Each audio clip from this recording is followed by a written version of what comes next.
Cultura geral. Apoio. UniBH. Transferência com bolsas de até 30%. Inscreva-se. Caixa de Assistência OAB Nova Lima. Caminho seguro para os advogados de Minas Gerais. Instituto dos Advogados de Minas Gerais. Mais de 100 anos produzindo conhecimento, igualdade, fraternidade e liberdade.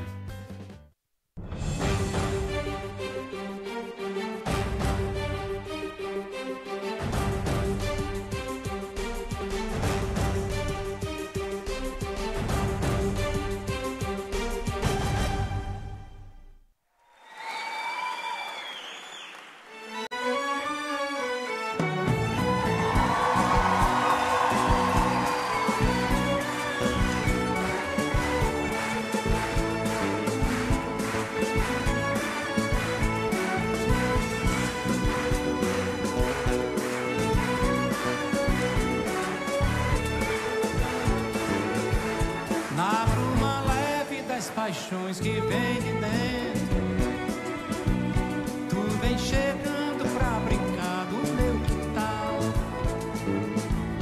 no teu cavalo deito, no cabelo ao vento, e o sol quarando nossas roupas no varal, na bruma leve das paixões que vem de dentro, tu vem chegando pra brincar.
Paixões que vem de dentro, tu vem chegando pra brincar no meu quintal, no teu cavalo deito, no cabelo ao vento, e o sol quarando nossas roupas no varal.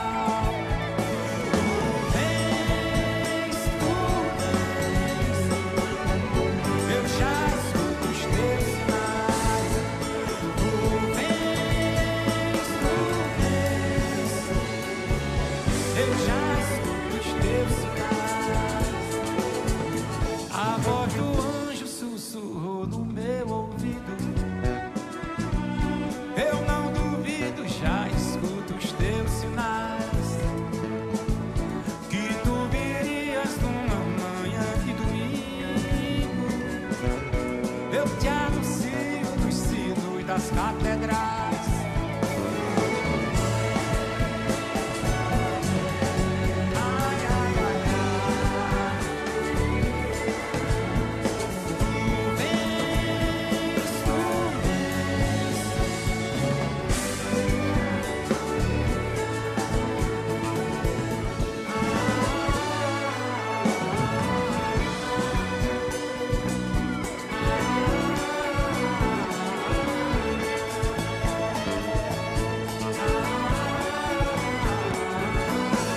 sejam todos muito bem-vindos ao Cultura Geral. Cultura Geral hoje mais do que especial. Hoje completando, de fato, 5 anos de Cultura Geral, 3 anos de TV Banqueta, 2 anos de rádio. É com um imenso prazer que eu anuncio hoje uma pauta super leve, super gostosa de se fazer, que está relacionada à música. Meu novo e grande amigo Rodrigo Toffolo, maestro, professor da orquestra de Ouro Preto. Seja muito bem-vindo, meu amigo, é um prazer falar com você. É óbvio que nesse momento a emoção aflora, porque é a emoção de estar fazendo 5 anos de programa e a emoção também de ter uma pessoa super bacana como você, representando a música clássica e a música popular brasileira. Seja muito bem-vindo e é um prazer te receber, Rodrigo. Obrigado, parabéns pela efeméride do programa. O prazer é todo meu estar aqui. Rodrigo, queria conversar com você, começar perguntando como é que é trabalhar a música clássica com todos os elementos das músicas, todos os elementos da música, né? Você trabalha com rock and roll, com música sertaneja, com música regional, com Alceu Valença, que é o mestre da MPB, com tantos outros artistas. Como que é trabalhar tudo isso e qual é o desafio do tamanho desses projetos que eu sei que você trabalha igual um louco, porque quando você põe uma coisa na cabeça, você vai embora. Então, conta um pouquinho para a gente como que é trabalhar nesses projetos e como que foi trabalhar no projeto com o Alceu. Olha, primeiramente é uma decisão artística da orquestra desde que ela foi fundada, né? A orquestra comemora esse ano mesmo né, sem estar aos palcos, só com o trabalho em casa, mas ela comemora esse ano 20 anos, né? E aí eu costumo dizer que a decisão nossa foi sempre ter um grupo que trabalhasse a excelência musical, como as demais orquestras, né, assim o fazem, mas que também tivesse no escopo da orquestra essa versatilidade, né?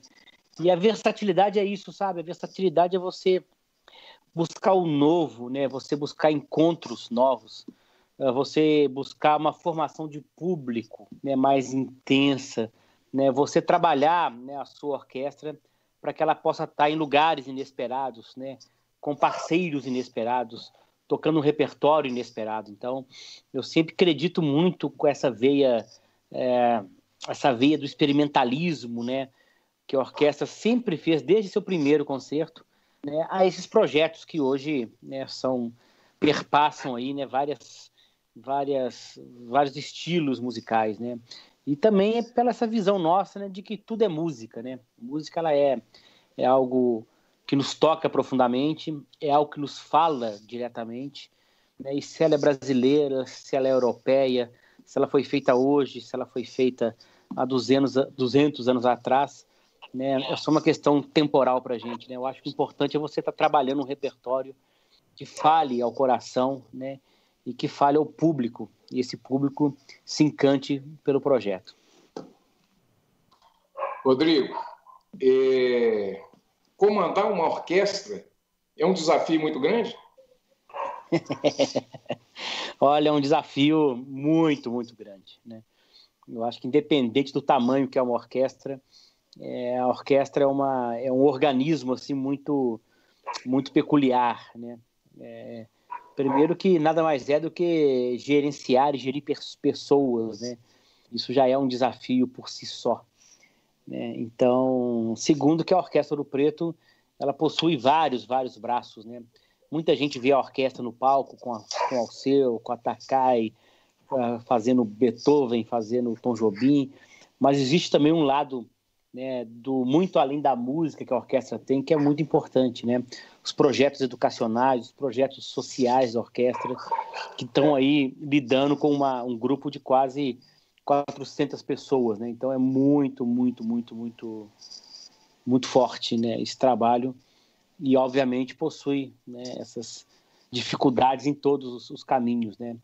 Mas é sempre bom falar também que, né, essas dificuldades sempre são superadas, né? São superadas com parcerias fortes, superadas com um público muito fiel, público muito próximo da orquestra. Então, eu costumo dizer assim que né? Eu não estou sozinho à frente desse trabalho, obviamente, tem pessoas comigo, mas é um desafio diário, sabe? Um desafio diário de você entender o presente, de você ter um respeito enorme pelo passado e de você estar sempre planejando o futuro, né? E o futuro, ele é muito moldável, né? Ainda mais agora que a gente está no momento, por exemplo, né? E esse futuro ainda está cortinado. Nós vamos ter que descortinar ainda esse futuro para tentar entender, ver como é que o mundo orquestral e a vida orquestral vai se encaixar daqui para frente. Rodrigo, como que nasceu o projeto da Orquestra Sinfônica de Ouro Preto e o SESC, que vocês estão lá pelo menos uma vez por mês e eu acompanho isso de pertinho? Pois é, a orquestra, quando ela surgiu há 20 anos aqui em Ouro Preto, né, a ideia era a gente ter uma série, né, mensal na cidade, né, absorvendo, né, os visitantes, absorvendo a vida cultural que Ouro Preto tem. Né. Hoje a orquestra é muito mais que isso, né. Ela chegou a rincões do Brasil, chegou a países do mundo inteiro de uma forma assim, muito forte, muito respeitada, né. O crescimento da orquestra ela foi gigantesca, né. E o SESC eu acho que é uma consumação de uma vontade nossa muito grande, que era de ter, né, ter um local em Belo Horizonte para ser da orquestra. Então, eu tenho um orgulho e um carinho enorme de falar que a Orquestra Ouro Preto hoje ela é a orquestra residente no Sesc Paládio, em Belo Horizonte. O Paládio é a nossa casa, o Paládio é onde as pessoas vão encontrar a Orquestra Ouro Preto, onde vão encontrar os projetos que a gente desenvolve, onde vão encontrar, né, a gente uma vez por mês na capital.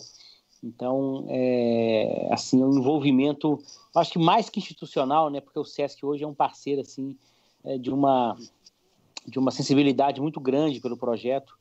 O Sesc é parceiro da orquestra, da academia da orquestra, né, aquele edifício lindíssimo, um teatro belíssimo, onde foi o antigo Cine Paládio, em Belo Horizonte, então, próximo ali ao Mercado Central, então está no coração ali da cidade, e isso eu acho que é muito importante para a orquestra, e o desenvolvimento dela também foi muito forte, depois que a gente conseguiu ter uma casa, né, fora de Ouro Preto, obviamente, né, ser uma orquestra, então, residente de um teatro, que tem uma assinatura, né, de algo tão importante quanto é, dentro do Sistema S, né, o SESC. Rodrigo, o que é a MPB? Nós somos, talvez, perto de uma geração da outra. O que a MPB significa para você? Porque a gente tem essa... Eu fiz uma entrevista uma vez com o Wagner Tiso e a gente estava falando sobre música. E aí eu estava falando como é que o rap, o hip hop, o funk transita na música popular brasileira. Ele falou assim, eu não gosto de todos os quadros que eu vejo, mas todos têm que ter lugar na parede. Essa é uma frase emblemática que eu acho que a gente precisa trazer como a arte, aquilo que a arte representa. Como é que é trabalhar a música popular brasileira no seu contexto todo? Você que é um desafiador, né, de arranjo, de instrumento, de trazer novas interpretações musicais. Como é que você olha a MPB e como é que você olha essas músicas que nascem, às vezes, na periferia? Olha, eu acho que a música brasileira ela tem raízes muito, muito fortes, né? Ela tem uma beleza poética, que eu acho que sempre me impressionou, né? Sempre me impressionou. É engraçado, né? Porque eu passei as últimas semanas, né, num processo de preparação do disco nosso, Valencianas 2, com o Alceu, e aí a gente estava ouvindo, né, a mixagem do disco e tal, então, né, a poética é tão bonita, né, cara, é um texto tão lindo, é tão profundo, fala de uma brasilidade, assim, tão nossa, né, que sempre me impressionou muito, muito, né, meu pai é muito ligado à questão da literatura, né, então eu sou de uma casa onde a gente sempre leu Drummond, sempre leu Bilac, sempre leu Cecília, então, assim, a poética da música brasileira é realmente algo, assim, que eu acho arrebatador, né? E quando você junta isso, né, a música, né, você tem uma mistura que realmente, né, encanta, né? Outro dia eu estava, né, essa minha quarentena, né, reouvindo Elomar, por exemplo, né? Então você vê os cantadores, né, que literatura, né, fantástica, né? Elomar com Xangai, com Vital Farias. De repente você vai ver Alceu cantando com Elba. De repente você estava aqui em casa também pesquisando um pouquinho sobre João Nogueira, você vai lá atrás, né? Outro dia conversando com o Alceu ao telefone, falamos muito de Cartola. Então, quer dizer, você começa a entrar numa literatura assim que é tão vasta, tão importante. E eu sempre sou daquele que acredito, né, piamente no que você falou. Eu acho que toda arte ela tem que ser acessível, né? Toda música brasileira, como a música instrumental e orquestral também. Da mesma forma que eu acho que as pessoas têm que ter acesso, né, a essa MPB, ou ao rock, ao funk, ao que quer que seja, eles também tinham que ter acesso a Vila Lobos, tinham que ter acesso a Carlos Gomes, tinham que ter acesso a Cláudio Santoro, a Hernani Aguiar, a Camargo Guarnieri, nomes assim, João de Deus, Cássio Lobo. Então, assim, a música brasileira é a cultura muito rica, né? E eu concordo plenamente que tudo tem seu espaço, né? Tudo tem o seu local, né? E eu tenho um profundo respeito porque esses movimentos, sabe, eles têm eles têm que ser olhados, né? De onde eles vêm, de onde eles são informados, qual que é o recado que eles querem dar. Então, dentro disso, eu estou com o Wagner totalmente, sabe, assim, acho que cada... Outro dia eu vi também no Multishow aqui em casa, a Carol Conká cantando, por exemplo, eu particularmente gosto, acho que ela tem muita coisa para falar, muita coisa importante para dar de recado, né? E acho que é importante a gente aprender, sabe, a consumir isso tudo, né? Claro que a gente não vai pular carnaval ouvindo, né, uma orquestra sinfônica, né? Mas assim, tem espaço para tudo, sabe? E é tão bom quando a gente consegue aproveitar isso. Eu acho que a vida é muito mais rica quando a gente abre o leque, quando a gente vê que, né, não só a música, né, o teatro, a dança, por exemplo, também é algo que sempre me emocionou muito, né? As galerias de arte, as bandas de música, as orquestras. Eu acho que a gente tem tanta cultura forte no Brasil. Eu acho que escolher uma só, escolher um caminho, faz a gente ficar um pouco mais pobre.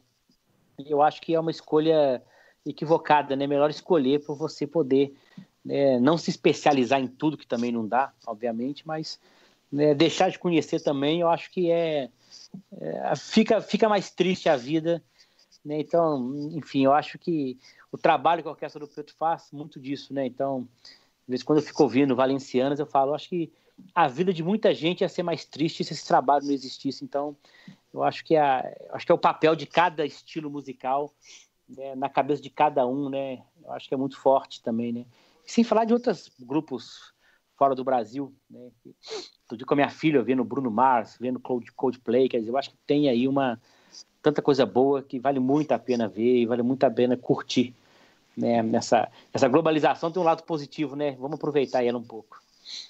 Como é que você vê o folclore brasileiro, congado? Tem duas coisas que você tem no estúdio. Quando eu estou no estúdio, eu pedi para você uma foto daquele foi o cinema, né? Você fez a música ao vivo do Charlie Chaplin. Então você me mandou uma foto, eu coloquei no cenário do Cultura, tá no fundo lá, no fundo 3D, e faz parte do cenário.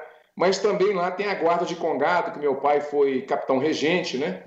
E tem um toque extremamente especial, assim, quando você ouve, assim, você sente o batido do blues, mas também sente também o batido do samba. Você vê tudo ali naquela gênese ali, né?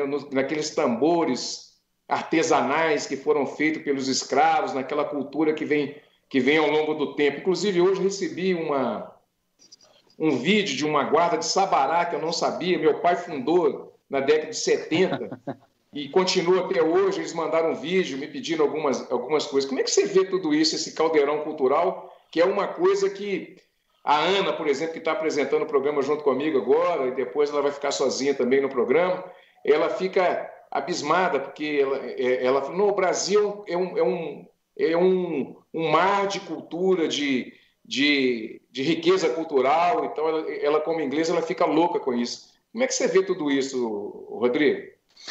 Pois é, você está falando, eu estava lembrando aqui de uma de uma exposição de um fotógrafo fantástico, né? O Heber Bezerra fez uma vez sobre os Arturos, por exemplo, né? A comunidade dos Arturos. E foi uma comunidade que, né, me impressionou muito, né, a captura fotográfica dele, né, que ele fez sobre os Arturos. Né, Ouro Preto tem também guardas, né, que a gente acompanha, que você vê tocando.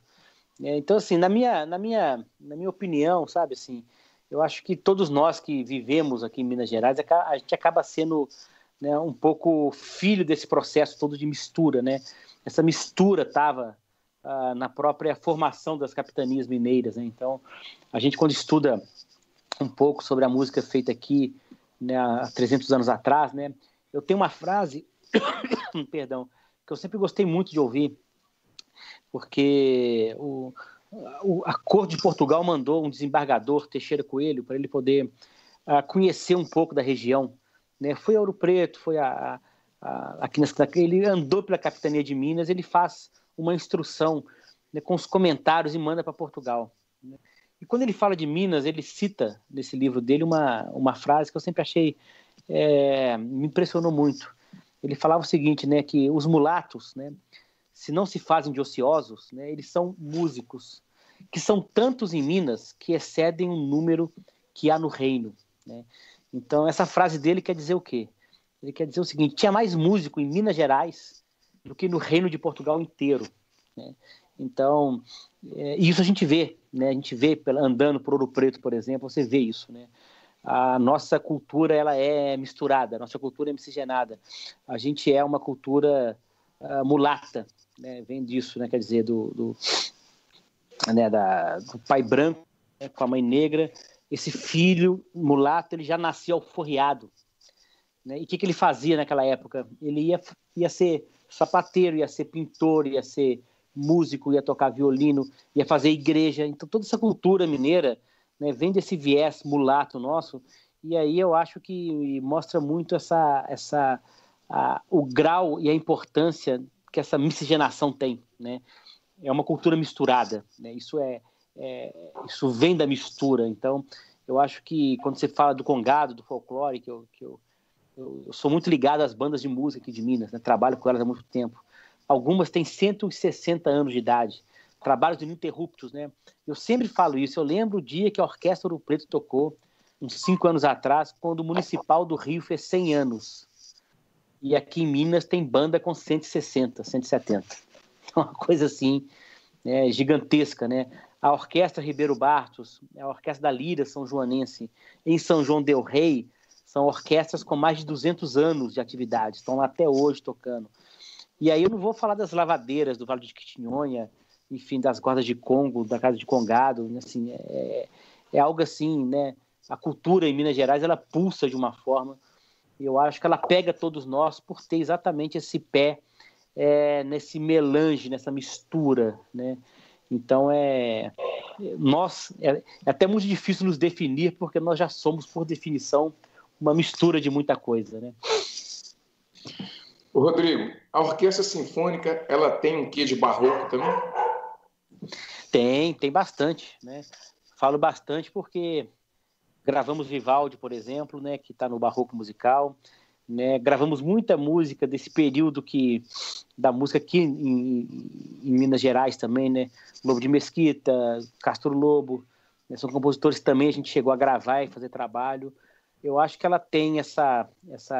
E o barroco é muito isso, né? O barroco é essa são a oposição, né? O barroco é o claro, o barroco é o claro versus escuro, é o forte versus o claro, versus o fraco, né? Então, a orquestra é muito isso, ela é excelência, ela é versatilidade. A orquestra toca um frevo com o Alceu e a orquestra faz um concerto de Beethoven com um pianista internacional. Então, a gente é barroco por entender que o barroco também, né, na arquitetura e na pintura, ela bebe um pouco desses valores, dessa dualidade entre as pontas. E a Orquestra do Preto é isso, né? Ela é dual, ela tem 2 polos, né, muito importantes. Rodrigo, Clube da Esquina. Eu acho que a gente não pode deixar de falar do Clube da Esquina, que é uma referência da música nacional, e aí vai em homenagem ao Wagner Tiso, ao Milton Nascimento, ao Lobosa, aos Borges, né? Mas pensar no Clube da Esquina, quando eu tive com o Wagner também, falando dele mais uma vez, ele fala que o desafio de vir de três pontas, né? Eu até errei um dia lá, na hora que eu estava entrevistando ele, de 3 corações, ele falou, não é 3 pontas, mas não tem problema não, e para matar um homem de 3 corações, só um rapaz de 3 pontas. É verdade. Mas essa ideia do Clube da Esquina, beber na fonte também do barroco, dessa música mais rebuscada, né? Quando você pega assim, a referência da música mineira, né? Tem um amigo meu que fala que quando você ouve uma música mineira, como a música mineira e a cozinha mineira, como é que ela difere de todo o resto, né? Assim, como é que ela é mais densa e mais encorpada. Você bebeu muito na fonte do Clube da Esquina, como você acompanhou? Olha, o Clube da Esquina entrou na minha vida de maneira forte, né? Após o projeto do Brant que eu fiz com a Orquestra Ouro Preto, né? Que também foi um desses projetos que eu fiz em parceria com o Paulo Rogério Lage, né? A gente tem 2 projetos grandes em parceria, Valencianas é um deles, né? E o projeto do Brant é outro, né? E, enfim, né? O Paulo Rogério foi quem me convidou para fazer esse trabalho do Brant, depois que ele mesmo, né, conversando com o próprio Brant, já havia pensado uma maneira, né, de fazer né, assim, uma maneira diferente, até um pouco de homenagear, né, o que foi esse movimento, né? E assim, eu sempre achei que Clube da Esquina 2, por exemplo, e 1, né, assim, eu acho que é o primeiro disco de world music que foi lançado, né? Eu acho que eles têm uma, né, assim, é algo muito à frente, né? E acho Milagre dos Peixes assim uma música de uma profundidade, de uma dificuldade, né? Assim, sempre foi uma das peças preferidas, né? Quando eu escuto na gravação da orquestra, né? Milagre realmente assim tem que ser, o tipo de música que tem que ser ouvida por qualquer pessoa e principalmente por estudante de música, né? Tinha que parar para ouvir aquilo ali, porque é realmente assim algo, né? Não só a feitura do disco Milagre dos Peixes, que viria depois, mas quando a gente resolveu fazer o Brant, que o Paulo me convidou, né, ele havia conversado com o Brant, né, o Brant veio a falecer 1 ano e meio depois, e o projeto foi lançado já com, né, o Brant já não está mais aqui nesse plano. E eu lembro que, à época, eu comecei a ler bastante, né, inclusive voltando aos livros do próprio Brant, né, Clube dos Gambás, enfim, né, o livro de crônicas que ele fazia para o estado de Minas, que também está editado. Eu fui entender um pouco dessa literatura, né, e que o movimento era esse, né? Mas, assim, é algo extremamente forte, né? Acho que a força, assim, do Clube da Esquina, ele tem muito, muito a ver com essa Minas, né? Que é essa coisa terra, né? Minas é terra, né? Não só por causa de minério, né? Porque Minas vem daí, não tem jeito, né? Então, eu sempre tive, assim, algo que eu acho que é muito forte, né? Não é água, não é ar, né? Nem é fogo, né? O Clube da Esquina é terra, ela tem essa densidade, né?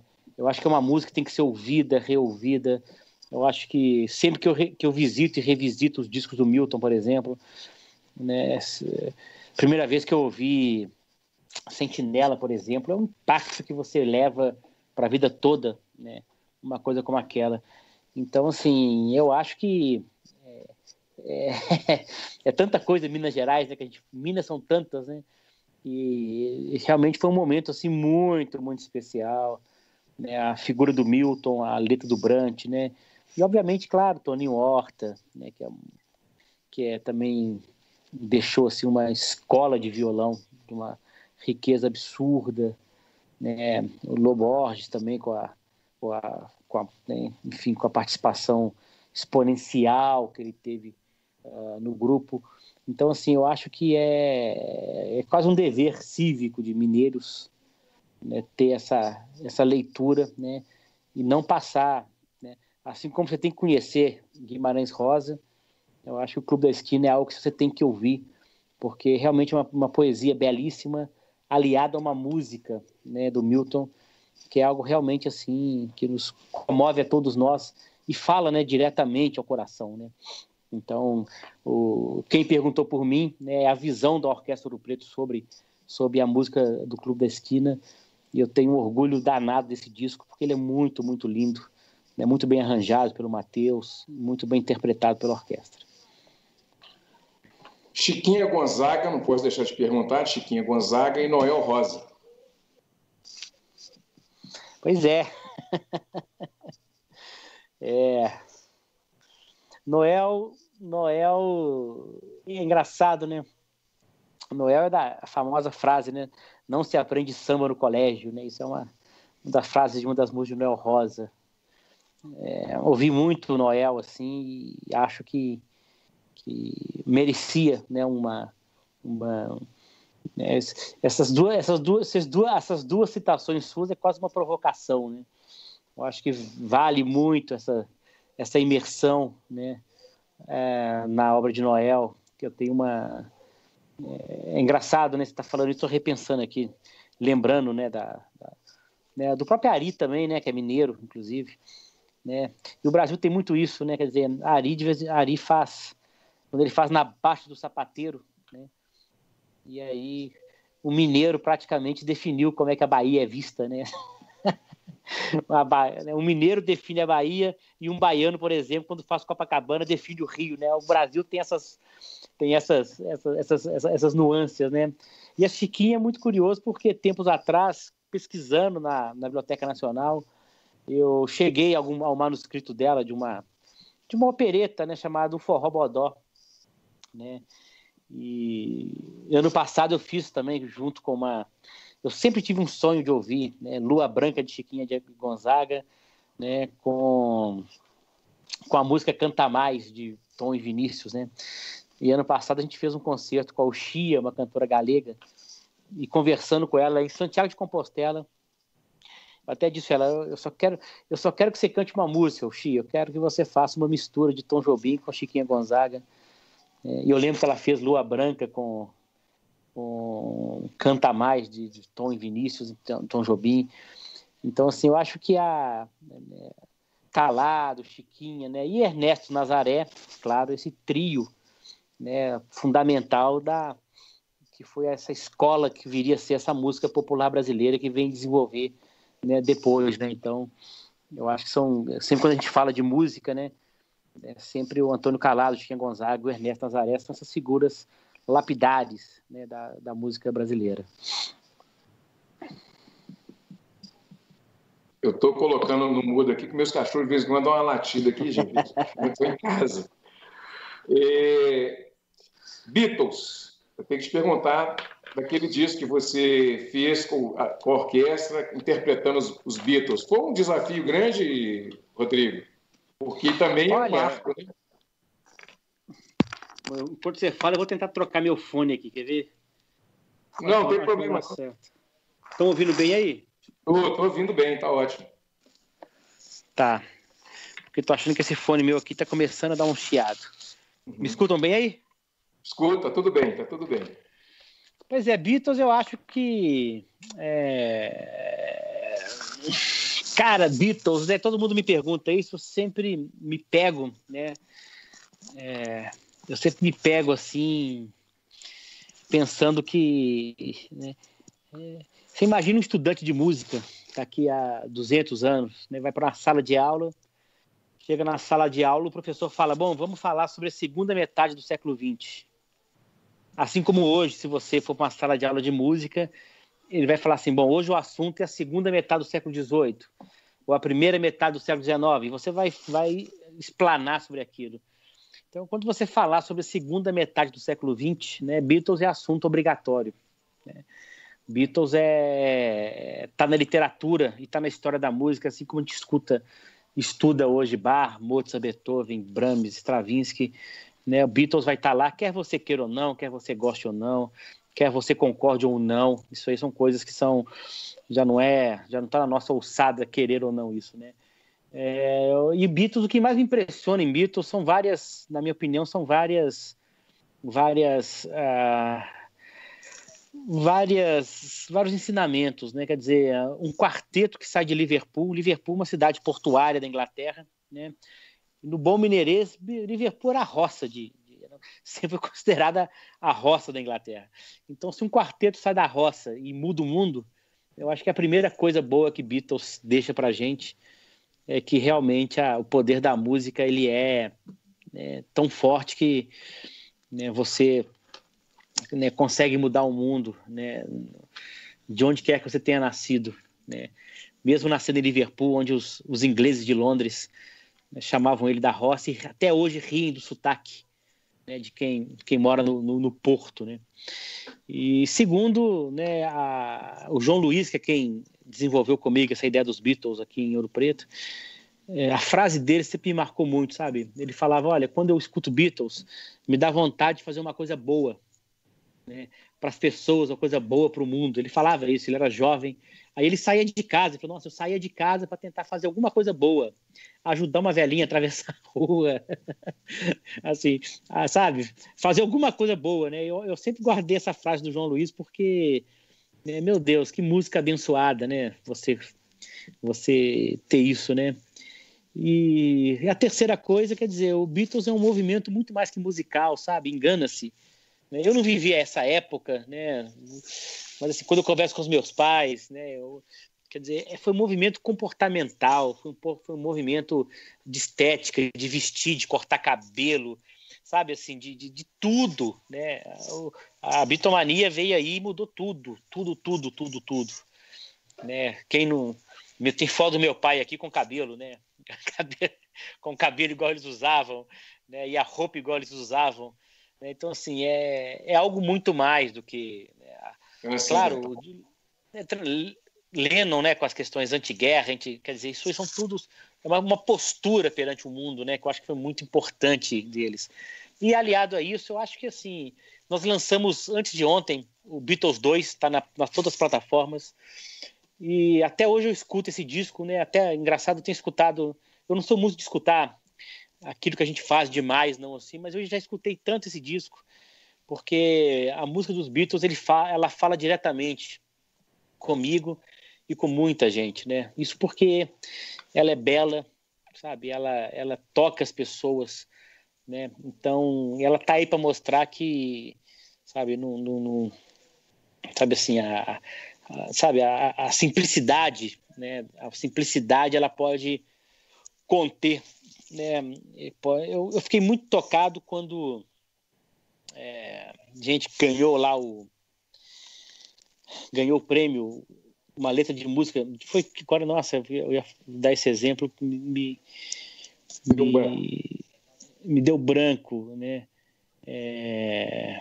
Mas enfim, deram um prêmio que sempre dão para disco, para livros, deram uma letra de música, não sei se foi do Bob Dylan, tem que lembrar essa história, você vai saber melhor do que eu, acho.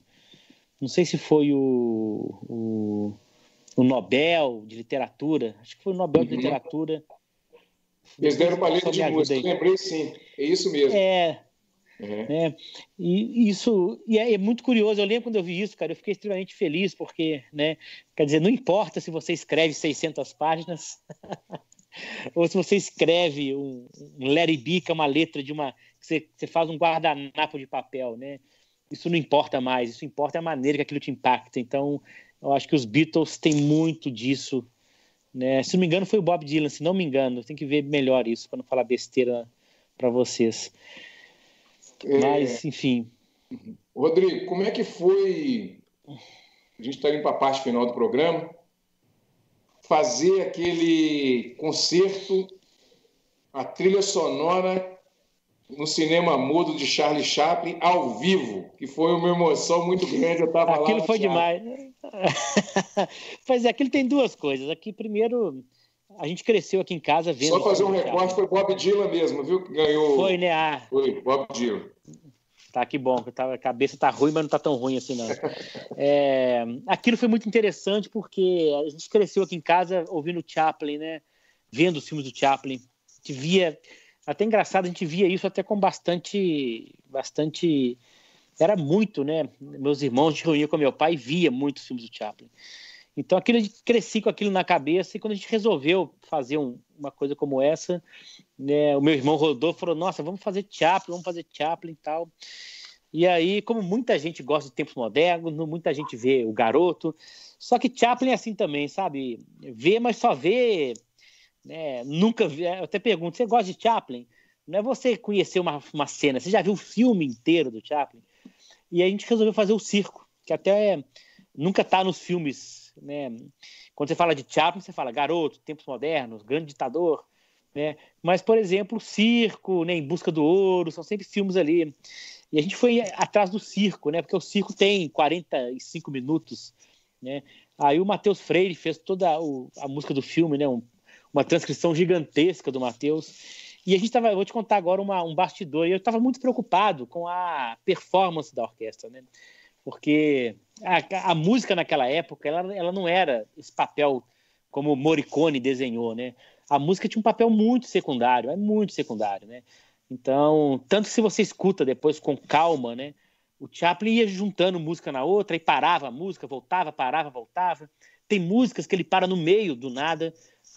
E a mesma música, ele acelerava para caber na cena, ou ele diminuía também. Então, assim, é muito engraçado. Ela vem num tempo, de repente ela fica muito mais lenta, que é para acabar ali mesmo, né? Então, era muito prática a forma dele usar a música no filme dele.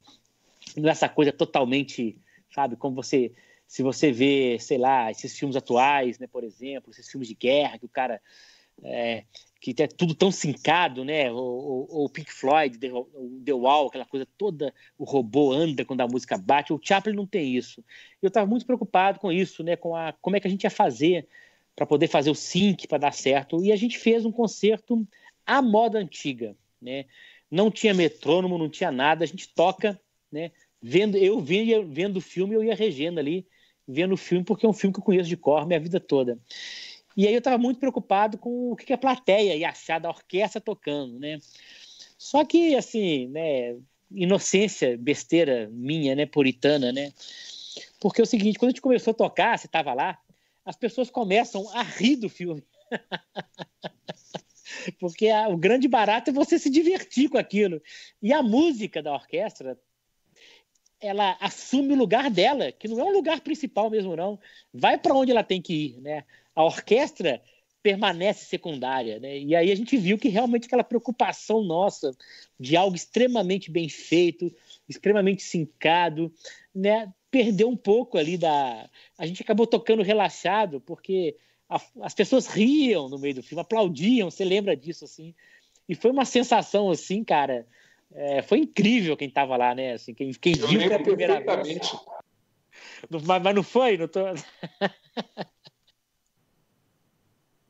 Foi excelente. Foi uma coisa assim, que foi uma experiência única, né? Aquilo foi uma experiência única. Foi única. Então, assim, foi muito curioso. Até hoje na orquestra a gente fala do Chaplin, a gente fala, gente, que engraçado, né? A gente preocupadíssimo com aquilo, com a nota, como é que vai fazer, e é difícil, e não sei o quê, e de repente a plateia estava ali, né, enfim, né, rindo e aplaudindo, se divertindo.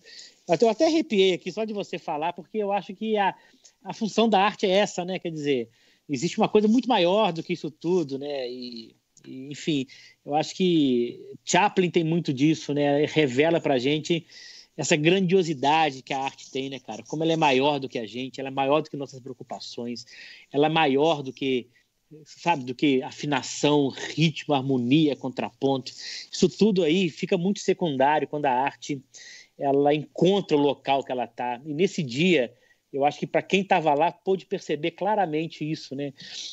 A gente montou a orquestra tocou muito bem, a gente se preparou muito para aquilo, mas aquelas preocupações, sabe, do artista erudito, daquelas coisas se encaixarem, de repente a gente viu que aquilo não tinha importância, porque você tinha ali um gênio maior, que era Charlie Chaplin, na sua frente, e as pessoas riam, divertiam e aplaudiam, e aí foi tudo ficando relaxado, e foi uma experiência realmente assim, né, única para quem estava lá, e eu espero muito poder repetir isso, sabe? Eu tenho um sonho, que é de levar, né, para cidades, né, essa experiência na praça, sabe, orquestra, para poder tocar o Chaplin ao vivo, porque realmente assim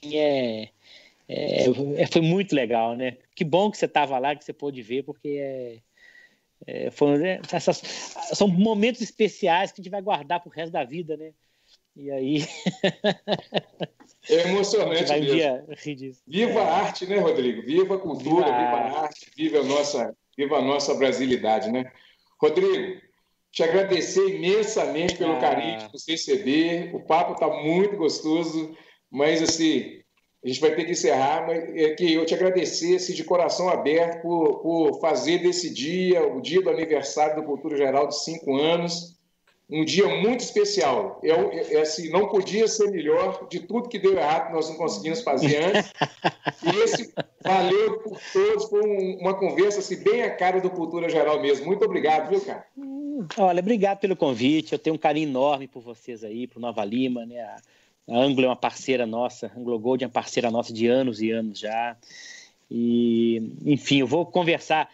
Vou falar com o Otto e com a Dirlene para a gente ver se a gente leva esse Chaplin para vocês aí, porque é demais, né, velho? Foi uma coisa assim, foi uma que boa lembrança que você teve. Meu dia também vai terminar muito mais feliz. E eu vou te contar uma última história aqui que eu acho que vale a pena. Né? E o que eu fiz? Só para terminar, que eu sei que o tempo conta. Quando eu resolvi fazer o Chaplin, né, eu também estava em dúvida sobre isso, né?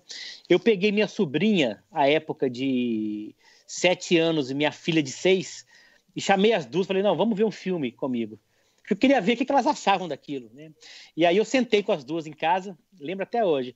Aí quando eu botei o filme, falei, olha, o filme não tem fala, né? O filme é preto e branco, e é uma geração acostumada a esses tablets, a televisão, né, em alta definição, né? A gente tem... Eu sou um privilegiado nesse Brasil tão desigual, então a gente tem acesso a essas coisas. E eu preocupado com elas, né? Um filme preto e branco, né? Que não fala. E elas começaram a ver, né? E o Betão, assim, elas se divertiram tanto, cara. Elas riam tanto com aquilo, mas riam.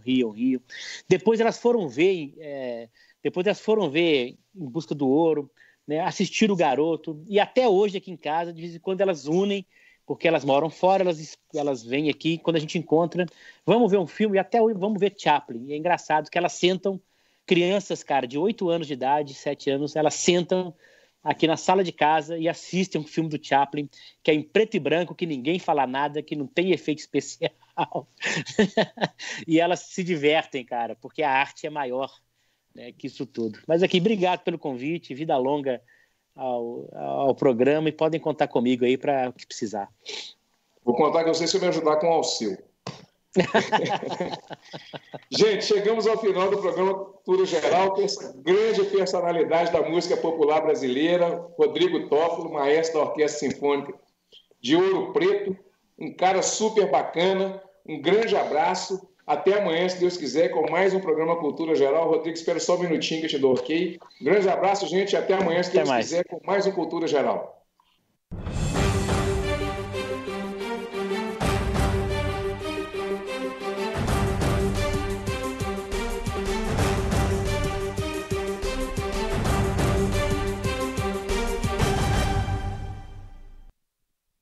Cultura Geral. Apoio. UniBH. Transferência com bolsas de até 30%. Inscreva-se. Caixa de Assistência OAB Nova Lima. Caminho seguro para os advogados de Minas Gerais. Instituto dos Advogados de Minas Gerais. Mais de 100 anos produzindo conhecimento, igualdade, fraternidade e liberdade.